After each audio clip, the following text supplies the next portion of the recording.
निर्दलीय सांसद पप्पू यादव चुनाव जीतने के बाद इन दिनों एक्शन मोड में हैं। पप्पू यादव ने देर रात राजकीय चिकित्सा महाविद्यालय और अस्पताल में कई वार्ड का निरीक्षण किया, जहां निरीक्षण के दौरान सांसद राजेश रंजन उर्फ पप्पू यादव आधी रात को अस्पताल पहुंचकर इमरजेंसी सर्जिकल मेडिकल वार्ड का जायजा लेने पहुंचे और मरीजों का हालचाल जाना, जिसको लेकर पूरे पूर्णिया में उनकी खूब तारीफ हो रही है। दिल्ली में इस साल भीषण गर्मी पड़ रही है, जिसके चलते दिल्ली की जनता के बीच पानी की मांग बढ़ गई है। दिल्ली सरकार का कहना है कि दिल्ली वालों की ये मांग हरियाणा में पर्याप्त मात्रा में पानी सप्लाई न करने की वजह से पूरी नहीं हो पा रही है।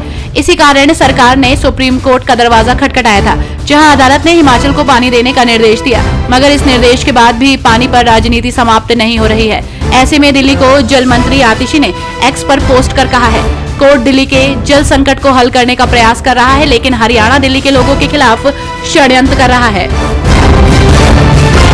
मेरठ हापुड़ लोकसभा सीट का चुनाव परिणाम सामने आ चुका है। आपको बता दें कि चुनाव में भाजपा भले ही जीत गई हो, लेकिन प्रदर्शन को लेकर कई तरह के सवाल भी खड़े हो गए हैं। भाजपा का गढ़ मानी जाने वाली कैंट विधानसभा क्षेत्र के एक बूथ पर भाजपा को मात्र 5 ही वोट मिले हैं। आपको बता दें कि इस विधानसभा क्षेत्र के कई बूथों पर भाजपा का प्रदर्शन अच्छा नहीं रहा, जिसके चलते भाजपा के प्रत्याशी को महज कुछ ही वोटों पर संतोष करना पड़ा। भाजपा के नेतृत्व वाले एनडीए के नवनिर्वाचित सांसद आज नरेंद्र मोदी को अपना नेता चुनने के लिए बैठक करेंगे, जिससे उनके तीसरे कार्यकाल के लिए प्रधानमंत्री के रूप में शपथ लेने का रास्ता साफ हो जाएगा। इस क्रम में नवनिर्वाचित सांसदों का दिल्ली में आगमन शुरू हो गया है। जेडीयू सांसद ललन सिंह और सांसद देवेश चंद्र ठाकुर बिहार सीएम के आवास पर जा पहुंचे हैं। बिहार के सीएम नीतीश कुमार के आवास पर जेडीयू संसदीय बैठक में हिस्सा लेने पहुंचे गैंगस्टर से नेता बने आनंद मोहन ने कहा, रेल मंत्रालय की मांग पक्की है, क्योंकि पिछड़े बिहार को रेल मंत्रालय भी चाहिए। जहां मोहन ने कहा कि सीएम ने पिछले 16 वर्षों में बिहार को जंगल राज से बाहर निकाला और विकासशील बिहार बनाया है। अगर हमें इसे पंख देने हैं तो विशेष राज्य की मांग को पूरा करना ही होगा।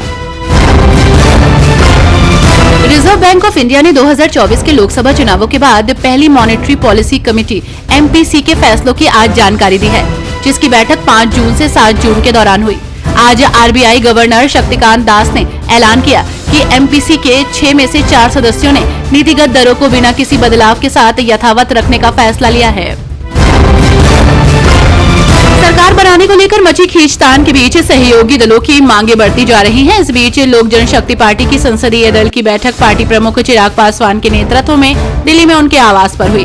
बैठक में 5 सांसद मौजूद रहे और इस दौरान वैशाखी संसदीय क्षेत्र से चुनाव जीतने वाली एलजेपी सांसद वीणा देवी ने कहा कि अभी यहाँ की बैठक के बाद हम लोग एनडीए की बैठक में शामिल होंगे।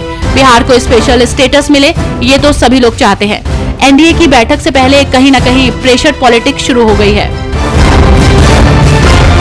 नीट रिजल्ट में धांधली की आशंका को लेकर कांग्रेस की महासचिव प्रियंका गांधी ने केंद्र सरकार पर निशाना साधते हुए अपने सोशल मीडिया पर लिखा, पहले नीट परीक्षा का पेपर लीक हुआ और अब छात्रों का आरोप है कि इसके रिजल्ट में भी स्कैम हुआ है।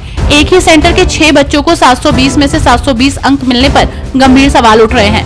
कई तरह की अनियमितताओं की बात सामने आ रही है। दूसरी ओर रिजल्ट आने के बाद देश भर में कई बच्चों के आत्महत्या करने की खबरें हैं। ये बहुत दुखद और झकझोरने वाला है। सरकार लाखों लोगों की आवाज को अनसुना क्यों कर रही है? टीडीपी नेता रविंद्र कुमार ने मुस्लिम आरक्षण को लेकर बड़ा बयान देते हुए कहा कि आंध्र में मुस्लिम आरक्षण जारी रहेगा। टीडीपी नेता से जब सवाल किया गया कि क्या आंध्र प्रदेश में मुस्लिम आरक्षण जारी रहेगा या नहीं, इसका जवाब देते हुए उन्होंने कहा, हाँ, हम इसे जारी रखेंगे, इसमें कोई समस्या नहीं है। उन्होंने आगे कहा कि आज एनडीए की बैठक है। 5 जून को पहली बैठक हुई थी, आज दूसरी बैठक है। दूसरी बैठक में एनडीए के सहयोगी दलों से कुछ मदद ली जाएगी। उसके बाद एनडीए सांसदों की बैठक भी होगी। 8 बार की सांसद मेनका गांधी अब संसद में नहीं दिखेंगी। आपको बता दें कि 1989 में सांसद बनी थी, लेकिन वर्ष 1991 में 10वीं लोकसभा का चुनाव हार गई थी।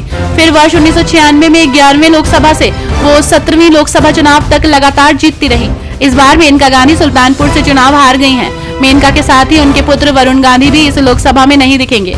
आपको बता दें कि भाजपा ने पीलीभीत से वरुण गांधी का टिकट काट दिया था।